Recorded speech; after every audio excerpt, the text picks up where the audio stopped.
You know, it's pretty incredible. When Patrick first passed away, I said I wanted to keep sailing and cross the Atlantic, finish my circumnavigation. I sort of doubted that I'd be able to.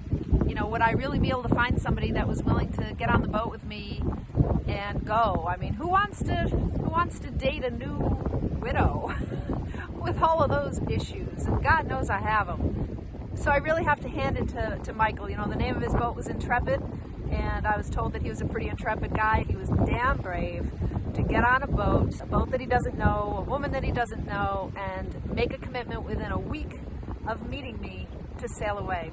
You know, there wasn't the line that you think there may have been of people wanting to come out and join me on Brick House that really knew how to sail, really knew how to take care of a boat, and were ready to just pack up their lives and go. So I'm pretty stoked that I'm continuing on. I'm pretty stoked that we're sailing away from Cape Town tomorrow, and I think I found a good guy to do it with. You know, it might not be perfect, and we may not last forever. Who knows? You know, we'll see if it happens long term. Yeah, I'm happy to be getting my feet wet again. And this video shows you all the things that we've been busy doing the last 6 months related to getting the boat ready to cross the biggest ocean I've crossed yet in one go. The Pacific was bigger, but there was a lot of stops. This Atlantic Ocean is the longest, biggest, most days at sea that I will ever have done, and certainly for Michael too. And we're actually on the dock in Cape Town, ready to go tomorrow morning, but I can barely stand up on this dock without it blowing me in the water, and to get a boat out against this kind of wind is pretty crazy. So we just decided to hold off for a day. It's supposed to be better weather tomorrow, so we're leaving in the morning. But I hope you enjoy this video, and I'll try to get another one out soon. Getting ready started months ago. Without Patrick there to do so many things, I had to put much of my faith in other people. I knew early on after Patrick's death that I wanted to keep sailing. I also knew this was going to involve constant repairs and maintenance. I do feel Patrick inside of me in countless ways, and he guides me to keep the boat ready and in good order, but for many things I knew I'd have to trust other people who are not my old trusty Captain Patrick Childress. I hired riggers to replace the side stays. Patrick had done the front and back stay less than 2 years ago, but the side stays were all about 8 years old. It's recommended to do them every 10 years, but I decided a little too soon was better than a little too late. Patrick did a video called Can You Trust Your Rigger? So of course I took his advice and watched them very carefully, but from the ground. I asked them to use Lanacoat whenever they unscrewed fittings, and asked them to be sure the sealant squished out of the top of the fittings near deck to be sure water would not sit inside of them. Thanks for those lessons, Patrick. I also had them replace the mainsail halyard and a few other lines that were harder for me to measure right the first time. The easier ones I replaced myself, including the furling line sheets, mainsail sheet, and boom vane. Michael had suggested we have a stack pack and lazy jacks installed. You know, I have visions of Patrick hanging over without a life vest on, and trying to gather up the mainsail and put it on the thing and it falling in the water. And I don't want a new captain doing that. I don't want a new crew doing that, and I don't want to be doing that. Steve at North Sails was so full of good advice and education for us. Taking down the sail and reefing it would now be much, much safer, much less potential for something to break and or for sails to rip. Patrick always infuriated me when he refused to place our life raft. He would argue with me that you don't go to sea to sink. Within weeks of him passing, I bought a new life raft, one of the best I could find. Admittedly, one criteria was that it would fit in the same stainless steel bracket as the old one, and it would not need a new cover. This was a tight fit, but it fit. I also ordered 2 ACR AISLink personal AIS transponders from the same company who make all 3 of our EPIRBs on board. If one of us falls over, not only will any boat in the vicinity show our man overboard on the receiver or a quality chart plotter like our Raymarine Axiom, but every DSE radio within range will receive an alarm too. Viking charged only $10 to inspect, pressure test our life vest, and install and test these transponders. So, for yet another time, I trusted something to someone else. Michael decided that the rod on our hard Dodger would be easier to repair in his workshop while he still had all of his tools. Soon, though, it became a replacement rather than a repair. With the help and advice from AMT Composites in Cape Town, the same company Patrick used for consultation on our blister repair job in Richards Bay, Michael constructed a new hard Dodger for Brick House. I'm drilling holes through your new spray Dodger, if you don't mind. Twanda, it's okay. And this was trust well placed. Nice. Okay. What would you like me to do? You can come and take 2 of those through bolts while we're holding it and just pass it through either of those 2 holes. Okay, I can do that. Okay. So, this one now. So what are those white patches? These. Yeah, what are those? That's where the core material has been removed and filled with epoxy for all of the through fittings that we're attaching. So everything that gets drilled through can't seep water into the core. So you fill those points with solid epoxy. There will never be a delamination issue. And what do we have to do in the future to make sure We'll there's drill no a bigger water? hole and then put epoxy in to the larger hole, and then drill a small hole for the screw or bolt that goes through. Okay, and what if we forget to do that? What happens? So I don't think that this core material is that susceptible to water damage. Preferably you don't forget and you do drill a hole and you do fill with epoxy. Cool. Okay, Tawanda, let's drill any one of those holes if you're happy with them.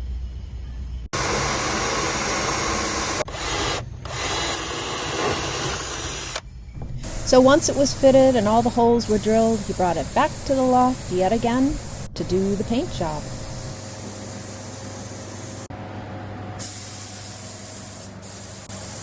Rebecca, what was the problem with the old spray dodger? Water that was leaking from the Dodger through the wood that was all rotten. The old Dodger was like just a thin layer of fiberglass and then plywood and then another layer of fiberglass, and we had drilled through without really doing it properly over the decades, and so water had come in through the screw holes and gotten into the wood and just migrated all over the place. I thought originally, everybody that I was asking about the Dodger, I thought it was just rotten here and on the sides, but then when Michael took it off to fix it in his studio, it turned out the whole thing was rotten. There was just water and rotten wood everywhere, so he made a whole new one. Helps to have a professional on board. So it's already more stable than it was. Bolts aren't even fast yet. And So the middle one isn't even fastened yet, and Yeah. it's still more steady. I think these boys did a fine job. only in Africa. Only in South Africa, let's just get that straight. And maybe Zimbabwe.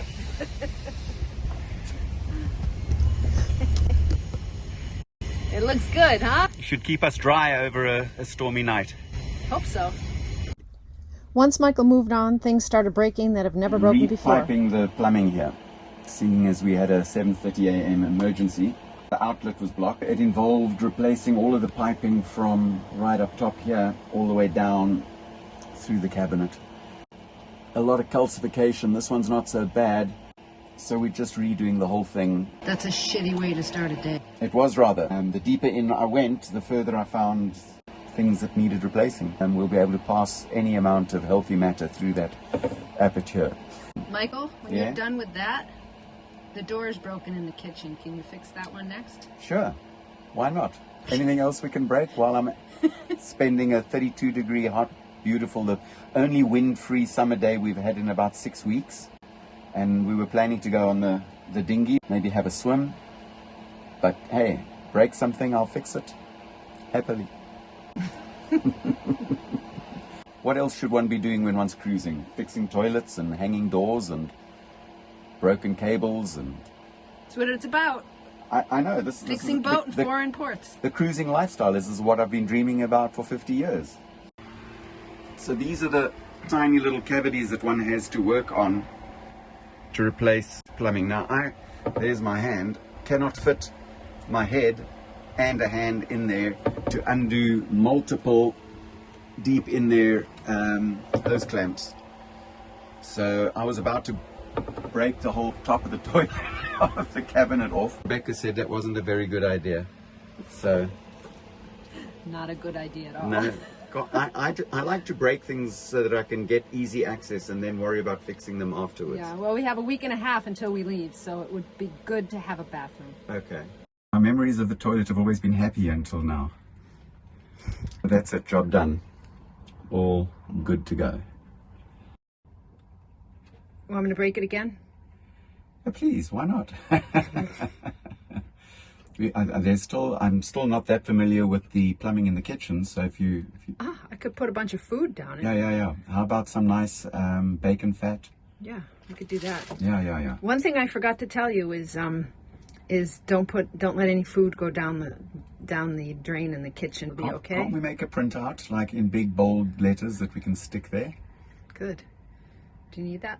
Yeah. Or is this memory enough of not to put anything wrong down the hoses? How many days have we got? You tell me. I'm not keeping score anymore. 10 more days till we leave the dock. 10 more days. Instead of taking the engine out and... Maybe rebuild it? Yeah. Do now. Well, I've got to take the thing off. Rebecca, what are we doing about wiring? It's all loose. It should It's all pull loose, up. so it should just lift.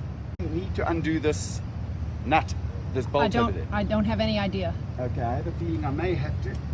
Yes. It's about 10 feet of I wiring. do have to. Okay, I need a star screwdriver, A trusty please. KISS wind generator also stopped working. In fact, it completely stopped spinning in any kind of wind. Yeah, I've got to lift it up, otherwise you'll scuff it. The KISS wind generator with the thing out. solar panel is critical to keep our Only about batteries charged 15 while we're kilos. There you go. sailing and while we're at anchor. Ah, it was right out. I thought you said this was a difficult job. No, that's the easy part. I think that's it.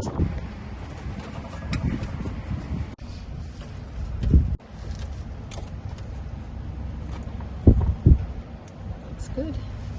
So what are you connecting? Well, we've got the wind generator up on top of the pole now. Connected electricals that I disconnected to the shut on and off box down below. So just hooking up the electricals for the wind generator. Nice and comfy down there in the lazarette locker. Well, when you got everything out, it's not so bad. All right, so those are good. Okay. Then when I just connect these 3 wires to the 3 wires that just came down from the wind generator, I'll also, put tape all around those to prevent any water from coming in, and tie it all up and neaten it all up. And So then all we'll have left is to get the blades and the hub back on. So how many times have we taken the hub off the post up here? I think we're up to time number 5 now. It's so hard to just put it up just once, and we've put it up 4 or 5 times now. So Well, this will hopefully be the last time. Huh? I hope so. Cool. Okay, so I was down below and I heard some God Almighty swearing and cursing coming from the cockpit locker. A not very happy electrical engineer down in the cockpit locker. Hey, what's going on? I finished. Okay. So you were celebrating with some choice expletives. Well, you see this cable? Yeah. It's not supposed to come through this hole right here. Okay. It's supposed to come up way up there, so it keeps it out of the water and keeps it out of the way of everything. So you finished it So I finished without it through the and hole. I put all the nice tape on and had another layer of tape on so no water would get in, and I was like, yay! And then I looked. Job done. Job done. And then I looked, and I hadn't put the freaking wire through the freaking hole. So now I gotta freaking cut everything back again, strip all the wires again, and crimp all the wires again, tape all the wires again. So that's like a half hour or 3/4 of an hour of work to be redone. But At least. Plus my hands hurt squeezing this freaking tool. I mean, this freaking tool is good, but in the yellows and the bigger wires, it's like it takes everything I can do to squeeze it tight so it releases, and I have to hold the wire in there at the same time. So I need 3 freaking hands, and I did it. And now I get to undo it. well, I'm sure your viewers would be very keen to hear some of the language coming out of the cockpit locker 5 minutes ago. Maybe you can share. Bleepity bleep bleep bleepity bleep it bleep it. Oh, yes, I can swear like a sailor when I want to. You apparently can. So I'll see you in another half hour, 45 minutes or hour. And Cool. I'll go back to doing the dishes. So here we have the moment of truth. We're going to switch the wind generator on, controller. Yeah, well, let's just see if it starts turning. So what is that now? This is just like the rectifier diode unit, the on-off switch of the wind tunnel. Okay. I'm going to turn it on. Okay, let's go out and look. Is it turning? It's turning. It's turning yet?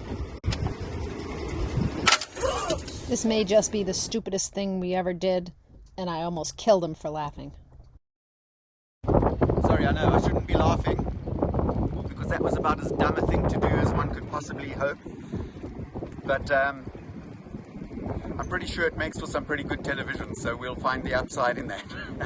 And if anything, we'll have taught some other yachties how not to do a wind generator refurb and installation.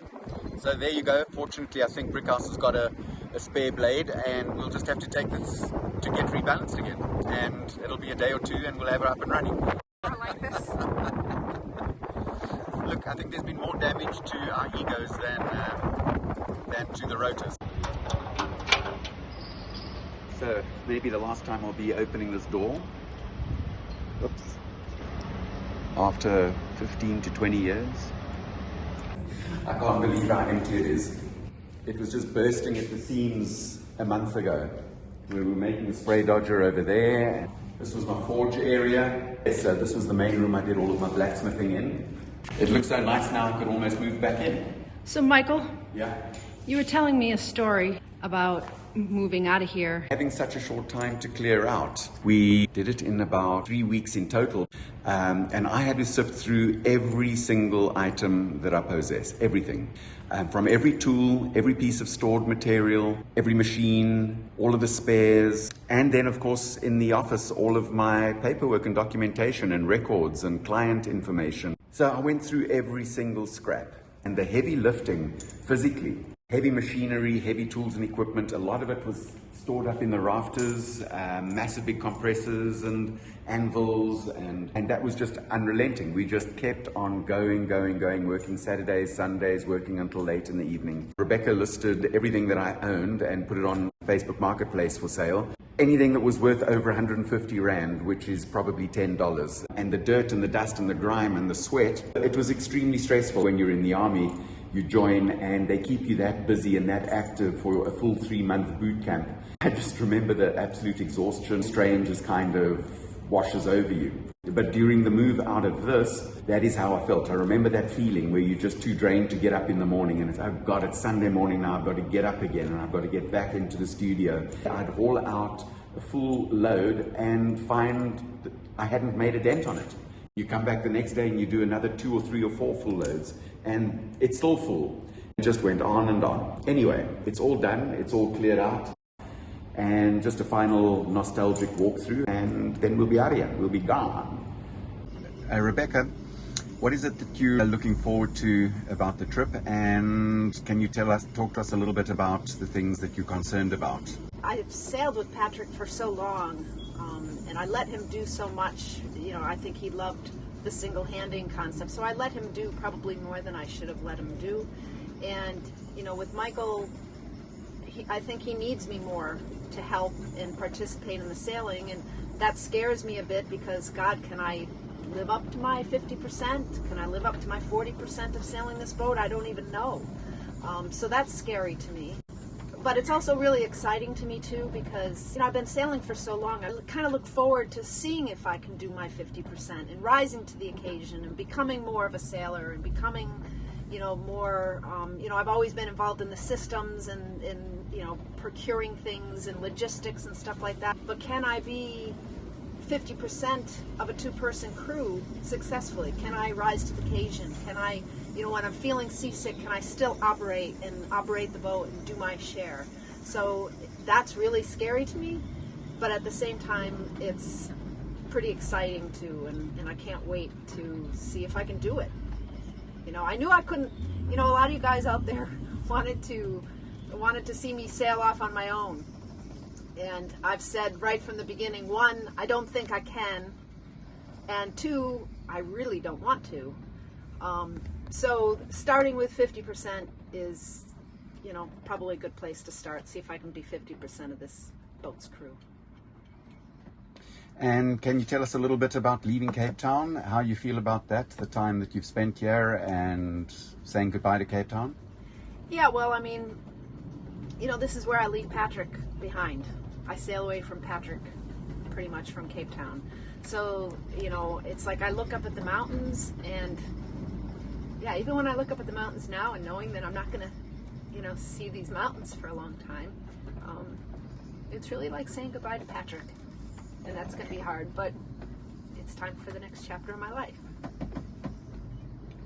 Where we're headed to next, is there any place in particular that really excites you? Something that, you know, maybe a bucket list item that, what do you feel about, you know, we're sailing away into a new world now, a new COVID world that you and Patrick never had to deal with before. Yeah. So things change a little bit. You know, there's a whole new protocol about sailing. How do you think that's going to affect your voyaging going forward? Yeah, I mean, the thing that I feel saddest about, because I got to experience the good old days of cruising when you could say, freedom, yeah, it's time to leave this neighborhood, time to leave this country, and time to see something else. And then you just merrily go on your way wherever you wish to go, and you arrive and you enjoy it, and you know, it's all standard. But I feel incredibly sad that Michael's starting his cruising in this COVID world, where we can't just go wherever we want, we can't just do it however we want, and we have to be really careful where we go next, and that we research it, and that we're ready for things to change, and we have a plan B and we have a plan C, which we always have anyways. But I just feel sad that he's starting his cruising life in this world. But hey, it'll only get better from here, hopefully, right? Yeah. What do you think might be waiting for us when we get to St. Helena? I really want to, I hope that if we're confined to our boats, that we can at least launch the dinghy and take a trip over to the other side of the island and figure out where the whale sharks are, and get in the water with the whale sharks again. That's one of my most favorite cruising memories, and I have to do it again. I just have to do it again. Yeah. There, what do you know about this in Walvis Bay or Lüderitz at this point in time? Protocol right now is that we have 7 days from our COVID test to get to Walvis Bay or maybe Lüderitz. So what we're going to do is we're going to clear out and then get our COVID tests, and then hop in the boat and go as fast as we can to one of these. We're not going to stop at any places along the way because we can't lose the time. I don't want to get tested here. It's an awful test, as many of you know, and then get tested there as well.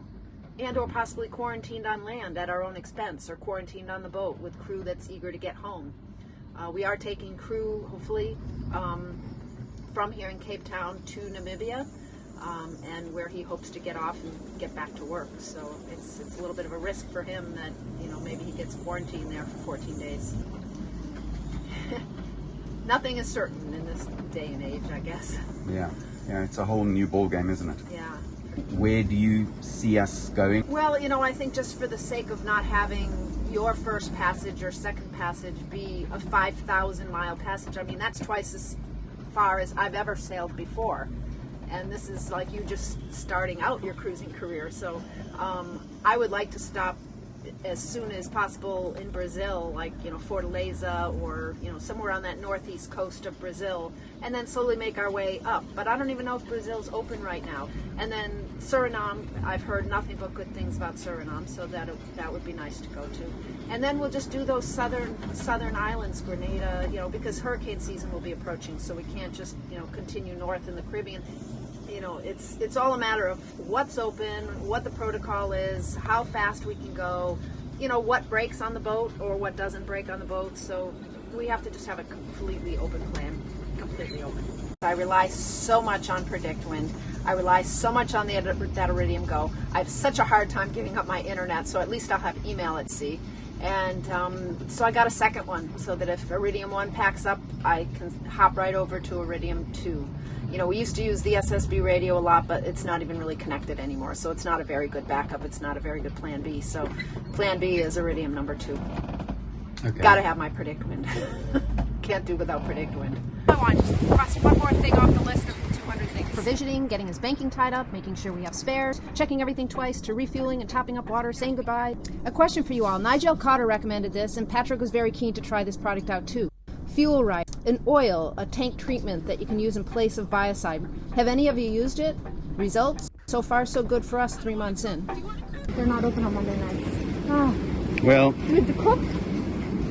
Oh. I don't want to cook. Do you want to cook?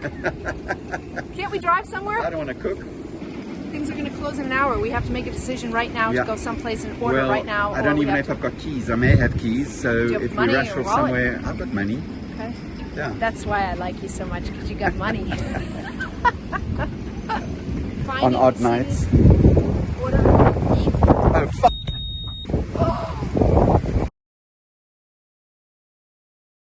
Just on the day that I'm busy trying to sell my car. Oh my God. Yeah, I just couldn't decide it. And when I looked in my mirror, I saw it was pulling it. I like, stop. You don't need to film. Well, what's so good going on in your life right now? Other than a smashed car and no supper. Yeah, other than that. Okay, well, other than that, setting off on the voyage, having met Rebecca and being invited to sail with her, I view as a major step forward in my life. We're getting on really well. Being on the water and crossing over the Caribbean and starting our adventure over there. So, you know, it's only ups as far as I'm concerned. So I've moved on full-time onto Brickhouse now. We should be celebrating, happy about the future and what lies ahead, and our travels together. Not going to let a little ding on the Mercedes-Benz get me down. So yeah, we're making progress every single day. There is still a hell of a lot to do. We've got a massive amount, and we just tackle it one little item on the list at a time. And unfortunately, you tick one thing off and then another 5 things appear. So what? There are a lot more serious things happening in the world at the moment. Count our blessings and just move forward one step at a time. We will soon be on the open water and laughing and smiling and looking forward to getting across the ocean, sailing together and starting a new passage in life. So that's it. Lots to be grateful for. Lots to be happy about. Not too much to be down about. Other than I miss my dog. So one thing that I learned today firsthand was the importance of doing last-minute checks before you go. You think everything's okay, and then you do a check, and wow, there can be some massive things wrong. Mike climbed the mast today to do a last-minute rigging check, and he found, missing cotter pins and cotter pins that were completely not open. I, for one, really felt like I needed to trust professionals and trust other people, that maybe Patrick was too tough on these guys. But like so many things, he was right. We almost didn't do a rigging check. The wind was so strong and it felt a little dangerous. We had just recently had the boat re-rigged by professionals. We were eager to keep on schedule. We would have lost our mast before the end of the first day at sea for sure. Whose fault would it have been? Nobody but our own.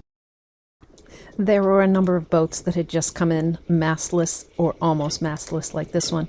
This one was just re-rigged in Argentina after losing its mast, and then it came across to Cape Town. Almost lost the mast again after being professionally re-rigged. This one wasn't so lucky. He did lose his mast halfway between Reunion and Richards Bay, South Africa, and now he has a big expense on his hand where his mast is missing. If we hadn't done that check, we would have lost our mast before the end of the first day at sea for sure. It likely would have been the end of my dream and of Michael's. These kind of checks are so important before you go out to sea. As much as I want to trust others to help me care for my boat, it's up to me and me alone. Not the professionals I hire, not the crew I find to help me. It's up to me to take care of this boat. I've gotten pretty lucky finding Michael. He really does care a lot and puts a lot of effort into a boat that isn't even his. But I still know the responsibilities on my shoulders. If I wasn't half the Brickhouse team before, I sure am half now. I love it, and I hate it too. Here we go. We're leaving tomorrow morning, and at